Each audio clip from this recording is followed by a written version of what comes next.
ഏതാനും ദിവസം മുൻപ് വരെ ജി സുരേഷ് ഇങ്ങനെയായിരുന്നില്ല കോടതിയിലേക്ക് വരുന്നത്. കയ്യിൽ നിറയെ കേസ് ഫയലുകളും നിയമപുസ്തകങ്ങളും. 25 വർഷം അതായിരുന്നു പതിവ്. ഗുമസ്തനായിരുന്ന സുരേഷ് ഇപ്പോൾ അഡ്വക്കേറ്റ് സുരേഷാണ്. ഞാൻ ഈ ജോലിയിൽ പ്രവേശിച്ചാൽ 3 മാസം കഴിഞ്ഞപ്പോൾ മുതൽ ഈ അഡ്വക്കേറ്റ് ആകണം എന്നുള്ളൊരു ആഗ്രഹം എൻ്റെ ഉള്ളിൽ ഉണ്ടാവുകയും അത് ഓരോ ദിവസം കഴിയുമ്പോൾ വളരെ തീവ്രമായിട്ട് മാറുകയും ചെയ്തു. പക്ഷേ ഇന്ന് എൻ്റെ ഈ സാമ്പത്തിക പരിസ്ഥിതികൾ അന്ന് പഠിക്കാനുള്ള ഒരു സാഹചര്യം ഇല്ലായിരുന്നു. അതുകൊണ്ട് പക്ഷെ ഞാൻ എൻ്റെ ആഗ്രഹത്തിൽ നിന്ന് പിന്മാറാൻ തയ്യാറായിട്ടില്ല. ഞാൻ അതിനു വേണ്ടി പരിശ്രമിക്കുമായിരുന്നു. 25 വർഷം മുമ്പ് ഞാൻ സ്വപ്നം കണ്ട ദിവസമാണ്. അമ്പലപ്പുഴ കട്ടക്കുഴി സ്വദേശിയാണ് സുരേഷ്. 35 വർഷം മുൻപ് ഡിഗ്രി പാസ്സായി. കുറച്ചുനാൾ ട്യൂഷൻ സെന്ററുകളിൽ അധ്യാപകനായി ജോലി നോക്കി. ഒടുവിൽ ജീവിത സാഹചര്യങ്ങൾ കോടതി വരാന്തയിലെത്തിച്ചു. ഗുമസ്തനിൽ നിന്ന് വക്കീലായി മാറിയ സുരേഷിന് ബാർ അസോസിയേഷന്റെ ആദരം.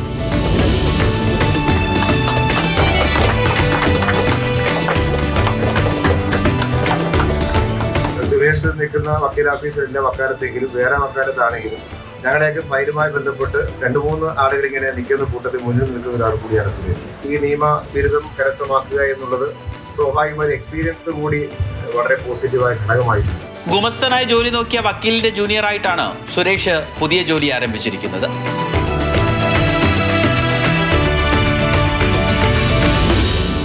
മാതൃഭൂമി ന്യൂസ്, ആലപ്പുഴ. രഘുനാഥ് നാരായണനാണ് നമ്മുടെ കൂടെയുള്ളത്. രഘു, വർഷങ്ങൾക്ക് മുൻപേ മനസ്സിൽ കയറിക്കൂടിയതായിരുന്നു അല്ലേ ആ വക്കീൽ കുപ്പായം? 35 വർഷം മുമ്പ് ഡിഗ്രി പാസ്സായതാണ്. അതിനിടയിൽ പല വിധത്തിലുള്ള പ്രശ്നങ്ങൾ വന്നു, പല ജോലികൾ ചെയ്തു, ഗുമസ്തരായി ജോലി നേടി. ഈ വർഷത്തിനിടയിൽ ഒന്നും ഈ ഒരു ലക്ഷ്യം കൈവിട്ടില്ല എന്നുള്ളതാണ്. ഏറ്റവും ഒടുവിൽ ദാ വക്കീൽ കുപ്പായം അണിഞ്ഞു. ഏതെങ്കിലും ജോലി മോശമാണെന്നോ ഏതെങ്കിലും ജോലി നല്ലതാണെന്നോ പറയാൻ വേണ്ടിയല്ല.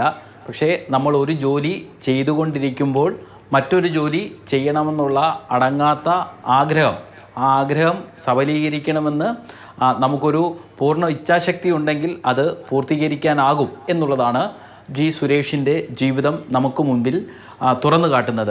ഇതേപോലെ പലരുമുണ്ട്. പല ജോലി ചെയ്തുകൊണ്ട് തന്നെ ആഗ്രഹിച്ച ജോലി ചെയ്യാൻ വേണ്ടി കഷ്ടപ്പെട്ട ധാരാളം ആളുകളുണ്ട്. നമുക്കറിയാവുന്ന എത്രയോ മനുഷ്യർ, നമുക്ക് ചുറ്റുമുള്ള എത്രയോ ആളുകളുണ്ട്. നമ്മുടെ സ്ഥാപനത്തിൽ തന്നെ കാണും. ഒരുപക്ഷെ നമ്മുടെ സ്ഥാപനത്തിൽ ഡ്രൈവറായിട്ട് വന്ന് ക്യാമറാമാൻമാരായിട്ട് മാറിയ ആളുകൾ, അല്ലെങ്കിൽ DTP ഓപ്പറേറ്ററായിട്ട് വന്നിട്ട് വലിയ പത്രത്തിലൊക്കെ വലിയ ജേർണലിസ്റ്റായിട്ട് മാറിയ ധാരാളം ആളുകളെ നമുക്കറിയാം. അപ്പോൾ എല്ലാ കാര്യങ്ങൾക്കും നമുക്ക് വേണ്ടത് ഒരു ആഗ്രഹമാണ്, ഒരു സ്വപ്നമാണ്. ആ സ്വപ്നം യാഥാർത്ഥ്യമാക്കാൻ വേണ്ടി അല്പം കഷ്ടപ്പെട്ടാലും, പക്ഷെ നമുക്കൊന്നും അതില്ല.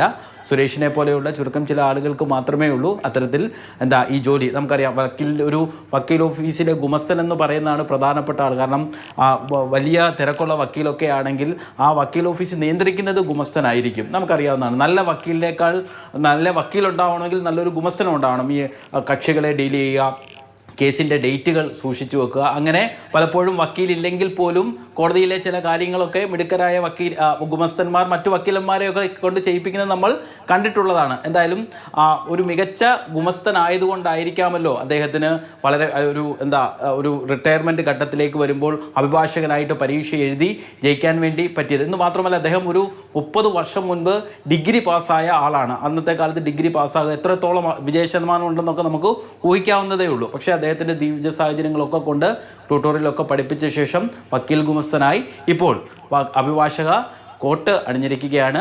ഗുമസ്തൻ എന്ന നിലയിൽ അദ്ദേഹത്തിന് നല്ല പേരാണുള്ളത്. വക്കീൽ എന്ന നിലയിലും അദ്ദേഹത്തിന് ശോഭിക്കാനാവട്ടെ. തീർച്ചയായിട്ടും രഘു, ഇപ്പോൾ അദ്ദേഹത്തിന്റെ ജീവിതം തന്നെ നോക്കിയാൽ മതി.